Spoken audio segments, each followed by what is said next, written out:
وذكر فإن الذكرى تنفع المؤمنين. In the previous Jummah, brothers and sisters, we looked at belief in the last day as the fifth pillar of Iman. And we talked about its significance in terms of how we should believe in it. What does it mean? Meaning that this life has a consequence.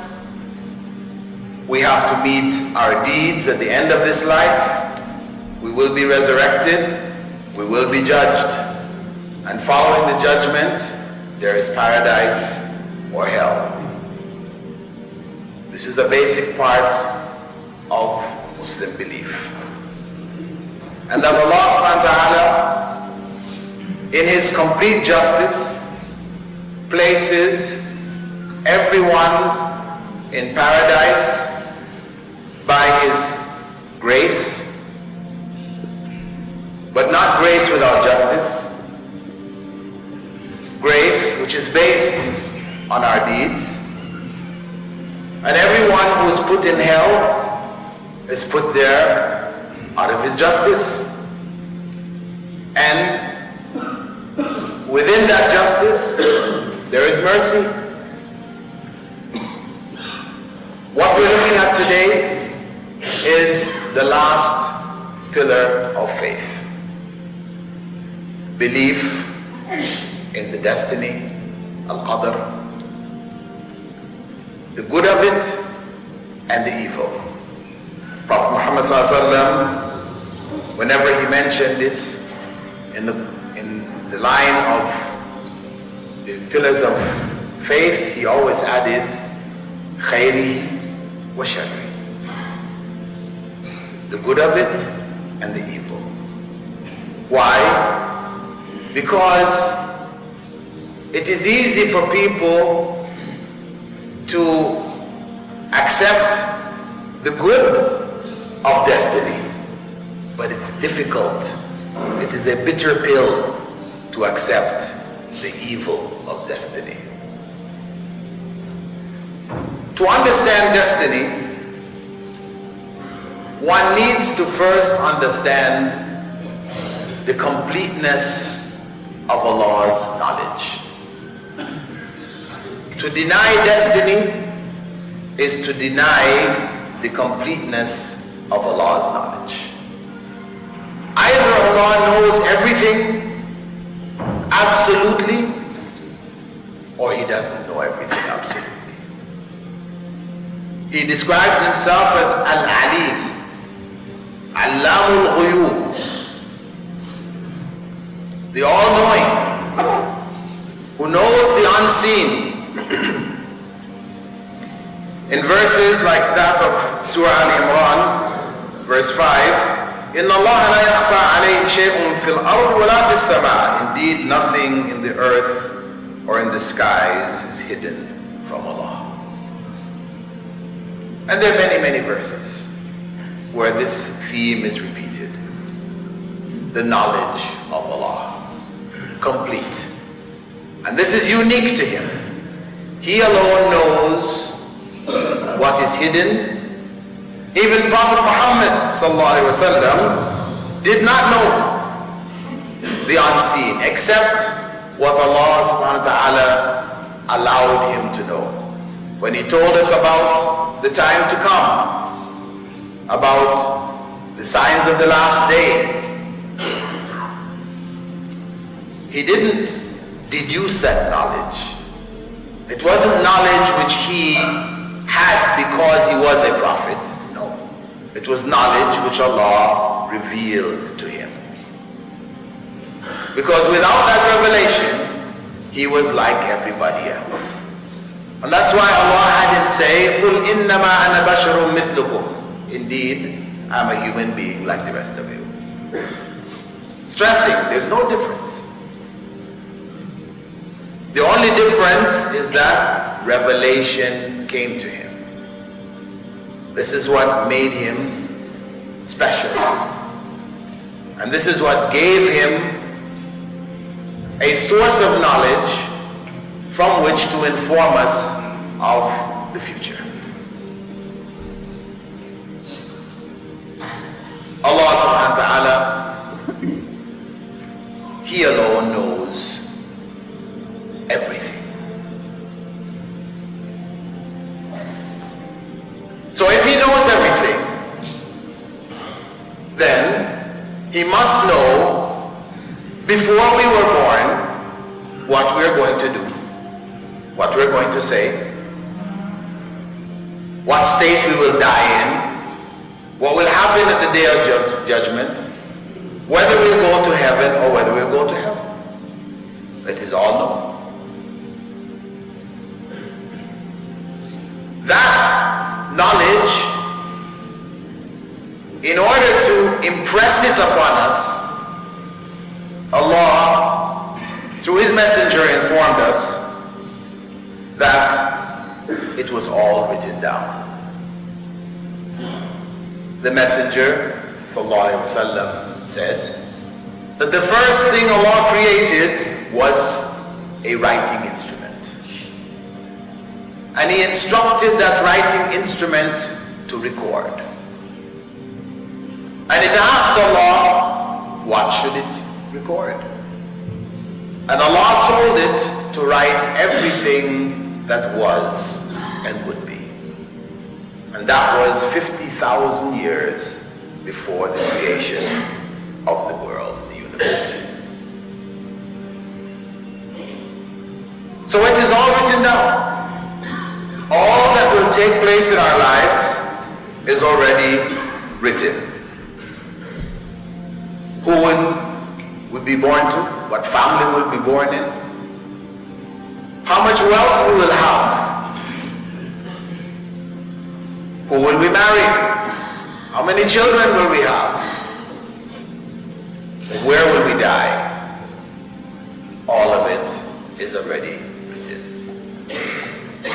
And that writing is for us to fully understand the completeness of Allah's knowledge. Because surely Allah didn't need a writing instrument to record what would be.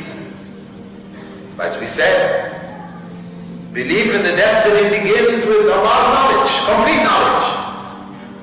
He doesn't need to record it because He doesn't forget. We record things because we want to make sure we don't forget it. Allah doesn't forget. Forgetfulness is a human weakness, not attributable to Allah. So that recording wasn't for Allah's benefit. He didn't need to record it, so therefore for whose benefit was it? It was for ours. He recorded it and informed us to burn this thought indelibly in our minds and in our hearts that Allah knows the destiny of our lives. It is all recorded.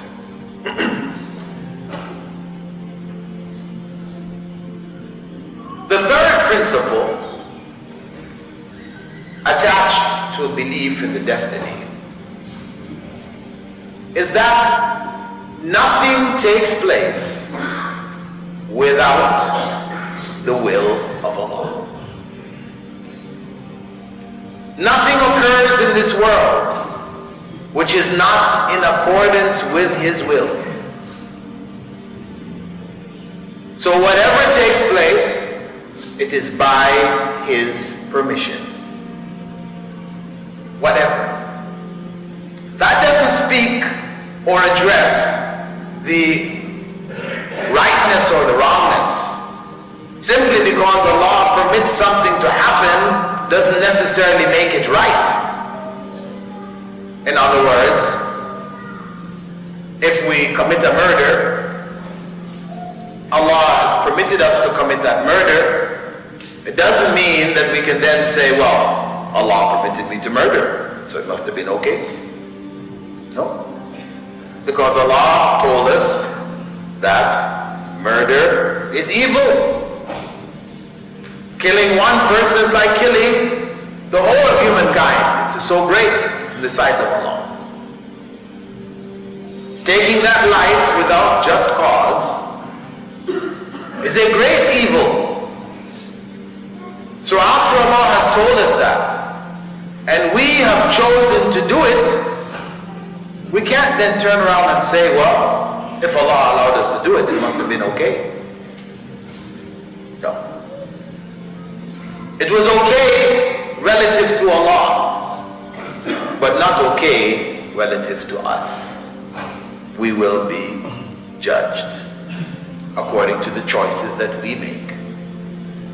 Allah will not be judged according to his choices, because he is the judge and he is just. So knowledge,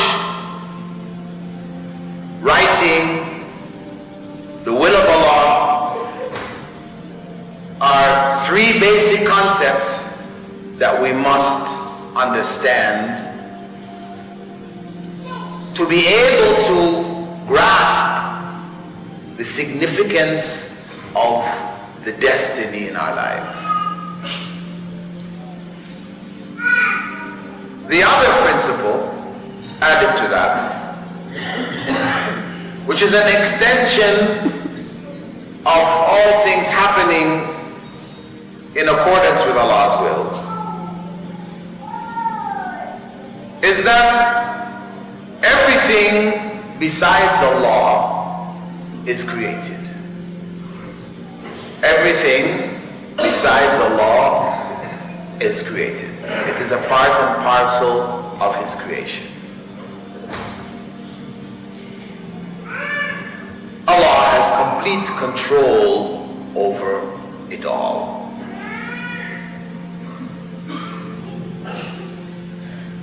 So, understanding those four basic principles puts us in a situation where we understand, or we should be able to accept,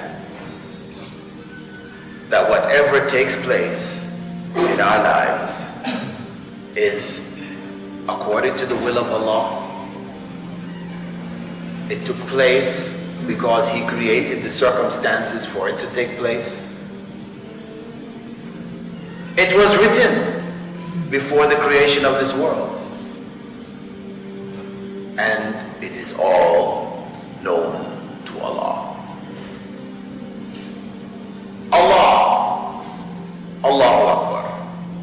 Allah is just, he is good, he wants the best for us, he wishes that we would do the right thing, but he has permitted us to not do the right thing. Because some people will ask, well, how is it that things happen which are not in accordance with the wish of Allah? If he wishes for us good, then why doesn't only good things happen in the world? The reality is that his wish has two aspects to it. There is his wish in the sense of what he wants us to do, what he has instructed us to do. And then there is his wish in regards to what he permits us to do, what he allows us to do. These are two aspects of the wish of Allah.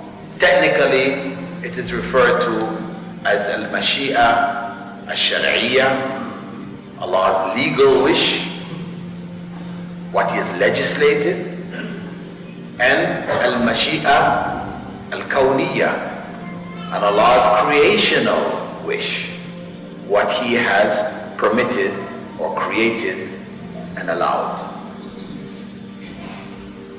It's important to distinguish between the two because it on one hand clarifies those people who want to say, well, since Allah allowed me to do it, it couldn't be wrong. To distinguish, to clarify that this is not correct. And that is an old argument. Actually in Surah Al-An'am, verse 148, Allah quotes people, this is way back, 1,400 years and beyond. سيقول الذين أشركوا لو شاء الله ما أشركنا ولا آباؤنا ولا حرمنا من شيء. Those who worship others besides Allah will say, if Allah willed otherwise, we would not have worshipped others along with Him, nor our fathers, nor would we have had any taboos. Old argument to justify evil. So understanding these two aspects of Allah's wish and His will puts that in the proper context, that we are accountable. We cannot use destiny to justify evil. Everything is in accordance with Allah's will. But ultimately, because Allah is good and He has knowledge of all things and control, Allah does not permit anything to take place in this world without there being a good consequence for it. A good consequence which we might be able to see, we might understand, or we might not. And the story of Musa and Khidr in Surah Al-Kahf, which we are encouraged to read every Jum'ah, for those of you who didn't know it, before sundown today, take out your Mus'haf, Arabic, and whatever language you know besides Arabic, and read that surah. The Prophet ﷺ recommended that it be read every Friday. In that chapter of the Qur'an, there is a story about Prophet Musa, who on one occasion, after he spoke to the people of Israel, his followers, those to whom he was sent, he was asked by somebody, is there anyone on this earth who knows more than you? And he said, I don't think so. So Allah taught him that there was. He sent him on a quest to seek knowledge from one who had been given greater knowledge than him, Al-Khidr. And he sought humbly that knowledge. He asked Khidr to allow him to accompany him and to learn from him, to learn from that special knowledge which Allah had given him. Al-Khidr agreed on condition that he wouldn't ask any questions until after they had completed the journey, and he would explain to him the reasons for whatever took place during that journey. Musa alayhi salam agreed. No sooner had he agreed than he was tested.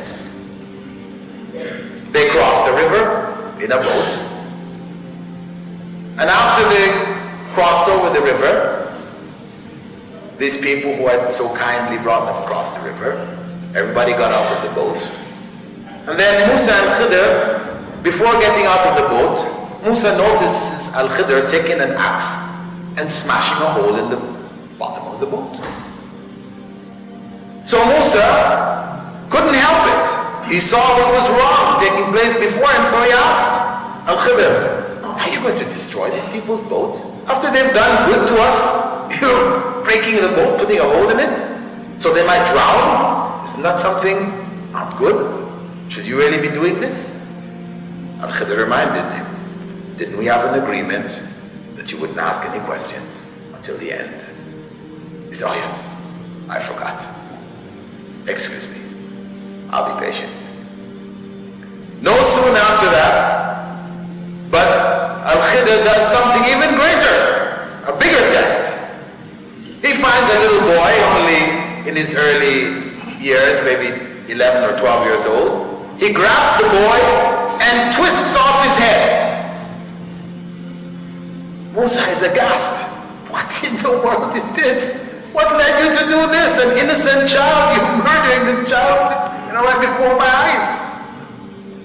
This is something greatly evil.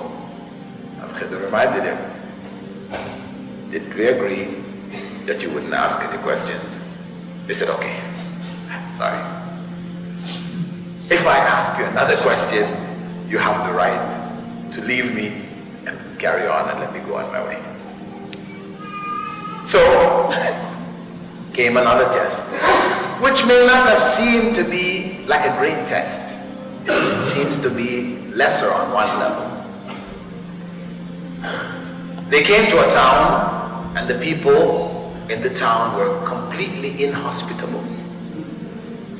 They sought some place to rest, to get some drink or whatever, and people, nobody wanted to have anything to do with them. So they had to pass through the town and carry on. After a long journey, people were so evil, so unkind. So on the way out of the town, Al-Khidr sees a wall about to fall down. So he goes and he supports the wall, builds it up straight. Musa, just how? These people were so unnice, they're so unkind. Why do kindness to them? This is like the principle of casting pearls to the swine. Why? Why do this? Better you charge them something for it, since they're so unkind. Khidr said, didn't we have a deal? Okay, this is the end of our journey. I'll explain for you what happened. And what he's explaining here is the destiny. This is a practical example of the destiny in its different forms.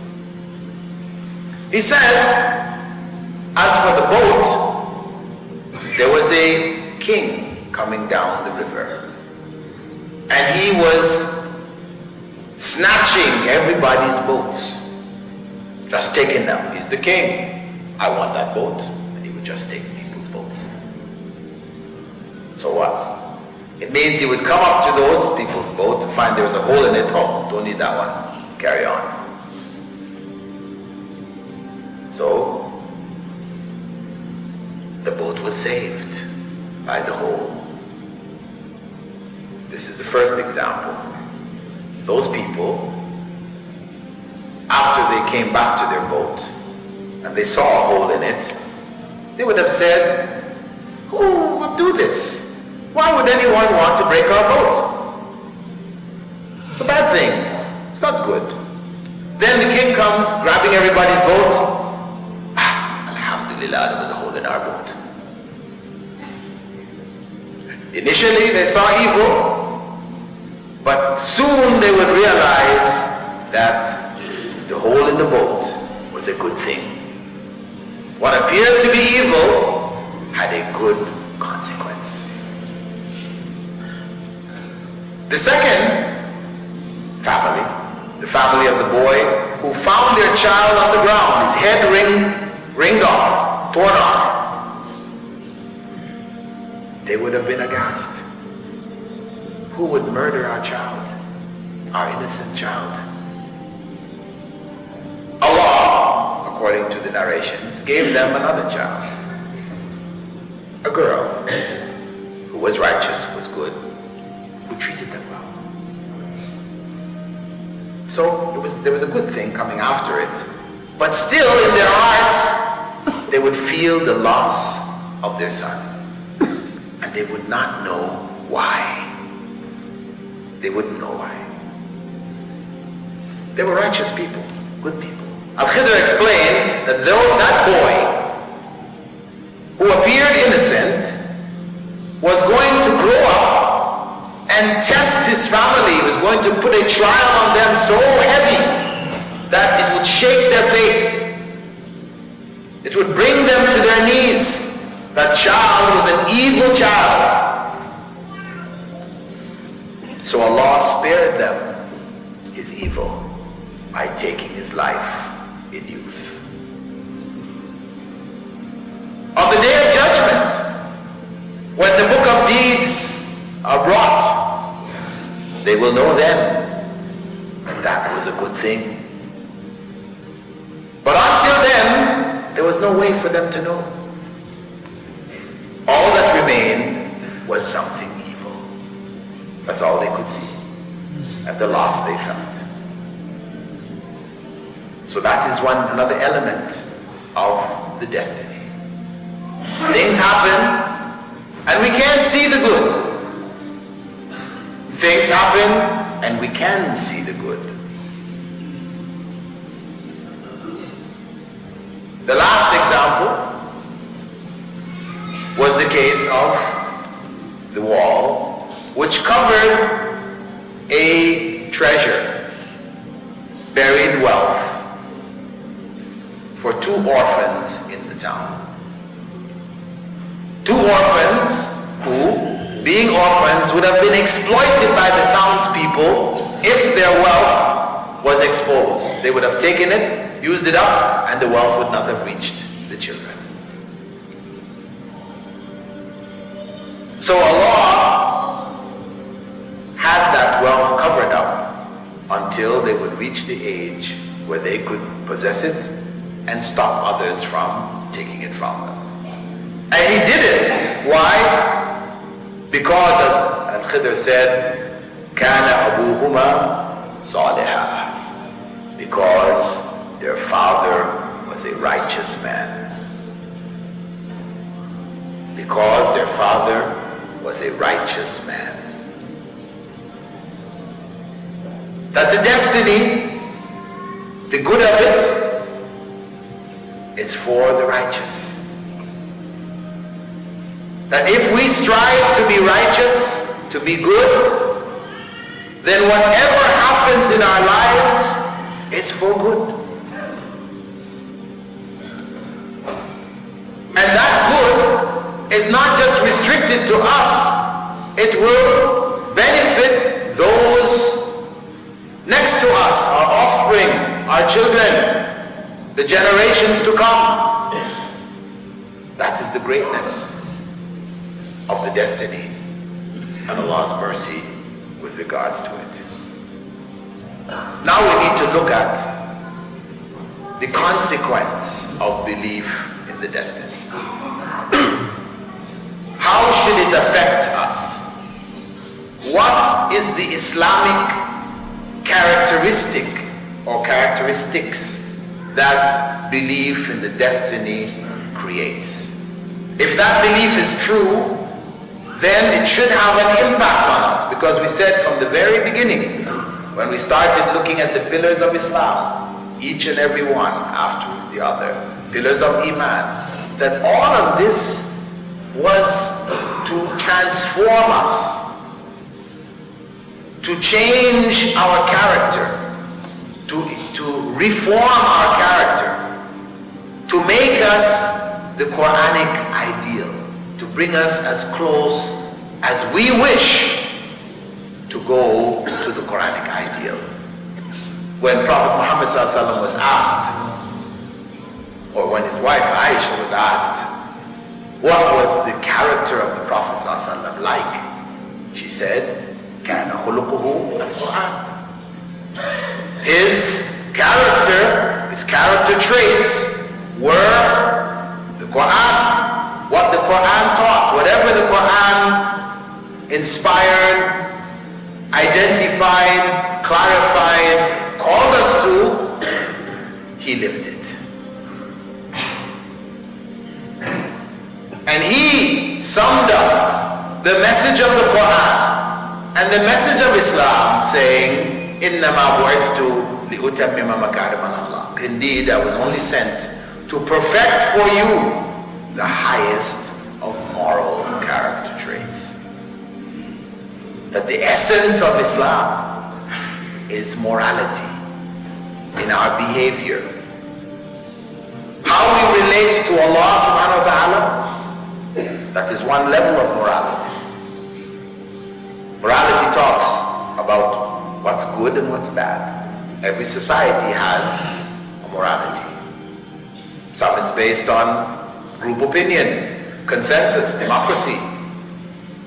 Others, like Islam, is based on revelation, allowing God to decide what is right and what is wrong.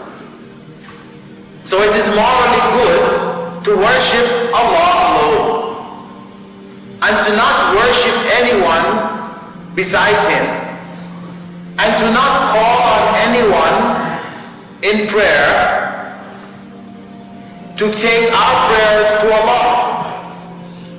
Because anyone who we call on in prayer, no matter what our concepts may be to justify it, we worship. Because Prophet Muhammad said, Ad-du'a wal-ibadah. Calling on anyone in prayer is worship. So if we call on Ghawsi Azam, who's Ghawsi Azam? In the Indian subcontinent, that is Abdul Qadir al-Jilani. That's the title given to him. Abdul Qadir al-Jilani was a righteous man, was a pious man. But he never called people to worship him or to call on him in prayer. But people did that. As the Christians elevated Jesus to become an object of worship, Jesus never called on anybody to worship him. He never told anybody to worship him. But they did it. He was righteous. He was a prophet of Allah. He did miracles. And people turned him into a god. In the case of Abdul Qadir al-Jilani, people, many generations after his death, started to make up stories about him. Fantastic stories. Unbelievable stories. Basically to show us that he was a special human being. From the time he was born, they said he was born in Ramadan. Born in Ramadan. And what happened? He didn't used to cry for milk and seek to suck his mother's breast during the daylight hours of Ramadan. After Maghrib, when the adhan goes, he would start crying and seek milk. This is a story. It is a lie. It is a lie. People think that, oh, it's Abdul Qadir special. Prophet Muhammad ﷺ didn't have this. What are we saying? And so on and so forth. There are many stories. There are books available on the market, unfortunately, books which should be burned, because they're filled with false tales and lies which elevate Abdul Qadir al-Jilani to a superhuman. He's not a normal human being. So, after elevating him up there, then he became an intermediary between us and Allah. So people, in times of need, when they're in dire need, they would call out, in Arabic, and it's done in the Arab world, Ya Abdul Qadir aghithni, Oh Abdul Qadir, save me. I don't know what it is in Urdu, but it's something like that. Oh Abdul Qadir, save me. So he was called Al-Khawf Al-A'zam, meaning the greatest savior. The greatest savior.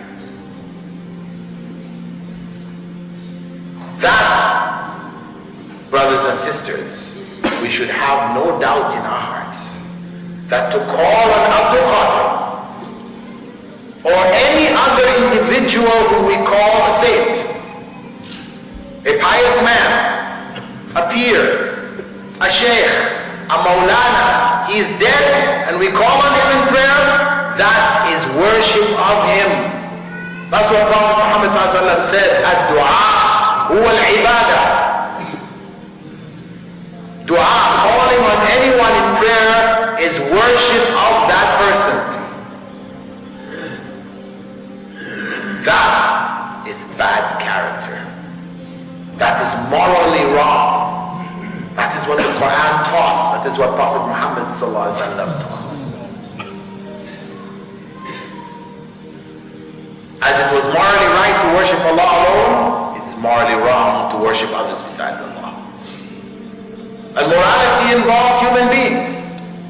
It is morally right to be kind with our wealth, to share with others, to be generous.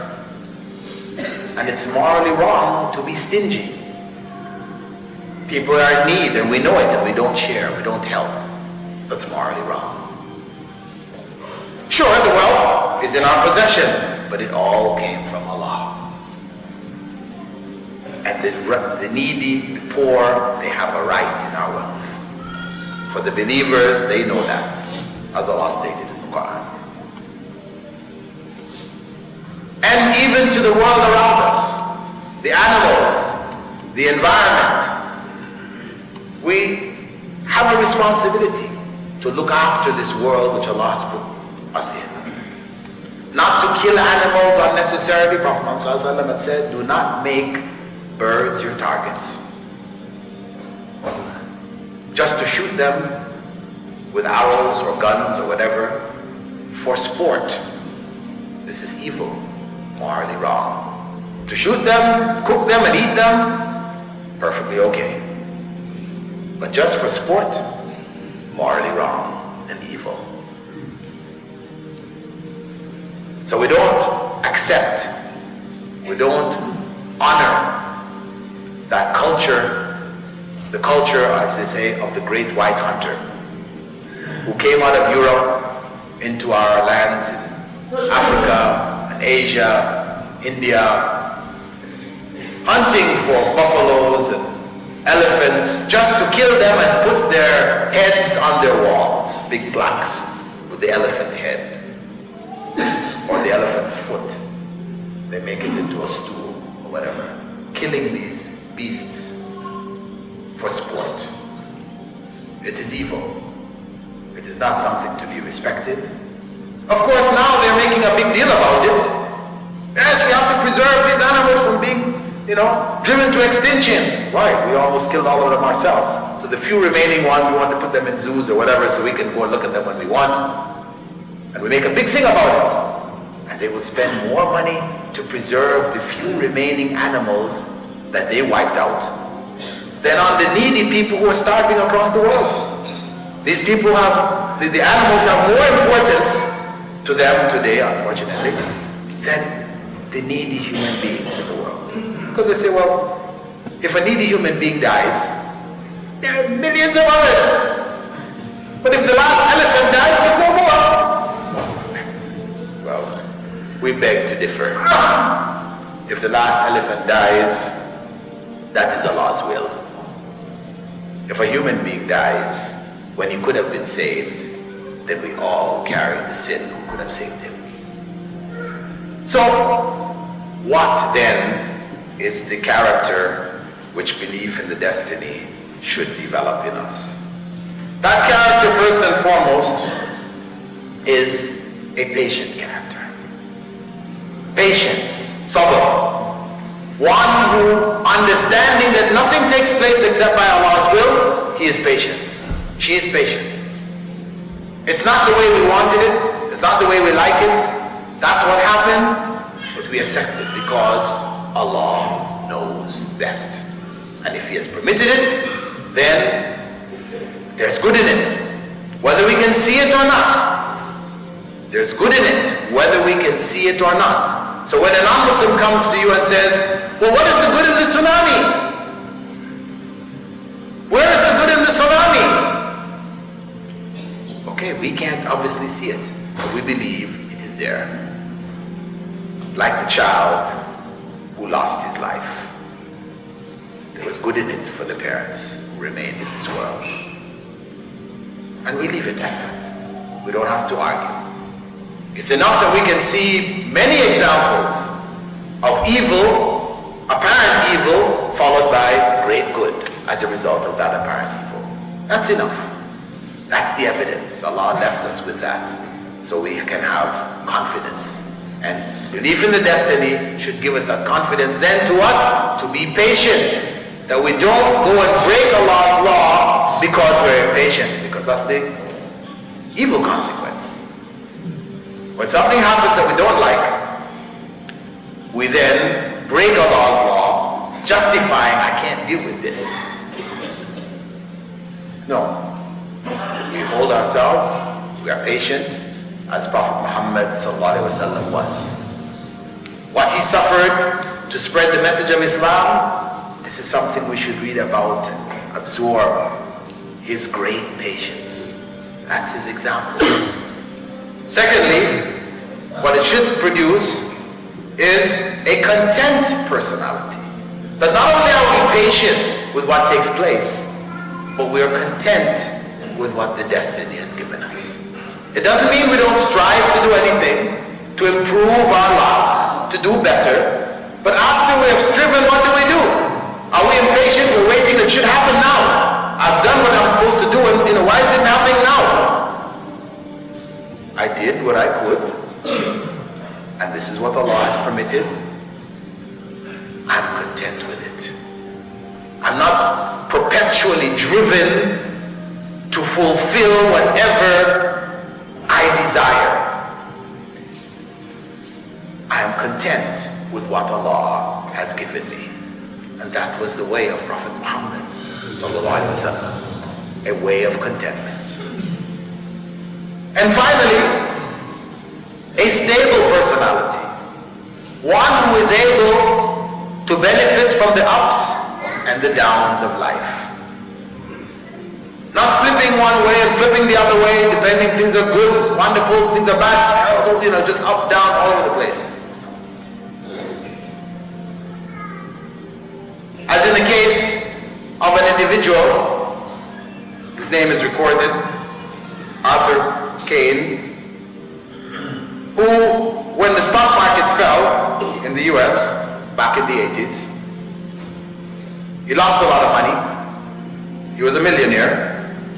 He had $8 million invested, and a few millions of it were lost. So what did he do? He went to the nearest store. He bought himself a Kalashnikov, and he came back into the exchange where his investors were, and he started shooting down everybody. The manager, his investor, and in the end he turned it on himself and killed himself.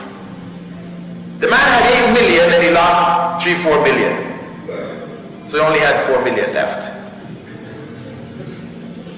This is a person who has no stability, cannot control his anger. He's upset. Now they have people who, are specialized psychologists who come in and teach people anger management so that people don't do this too often, right? But Islam, belief in the destiny, gives us anger management. It gives us that sense of control, that we don't flip, we don't go crazy when things don't happen the way we want them to. And that was the example of Prophet Muhammad sallallahu alaihi wasallam. And that is why Allah told us, إِنَّ اللَّهَ وَمَلَائِكَتَهُ يُصَلُّونَ عَلَى النَّبِيِّ يَا أَيُّهَا الَّذِينَ آمَنُوا صَلُّوا عَلَيْهِ وَسَلِّمُوا تَسْلِيمًا. We who believe, indeed Allah and His angels send blessings on the Prophet. So we as believers should also do the same, because he was the example for us. Example of patience, an example of contentment, and an example of a stable character. He was able to handle the wonderful times and was able to handle the difficult times. As the Prophet ﷺ summed it up for us, saying, the affair of the true believer is amazing. And this is only in the case of the true believer. When good times come to him, he is thankful to Allah, he is grateful, and Allah rewards him for it. And when bad times come to him, he is patient, and Allah rewards him for it. He's stable. He can handle the good times and handle the bad times. I ask Allah subhanahu wa ta'ala to give us that stability and that contentment and that recognition of destiny in our lives as being ultimately good for us. We ask Allah to prevent us from a lack of contentment and to prevent us from a haste in dealing with things that we can't handle or we think we can't handle. We ask Allah to put in our hearts a true belief, a true love of Allah, of you, O Allah. We ask Allah to give us the reality of belief in Qadr, the good of it and the evil of it. Aqim as-salat.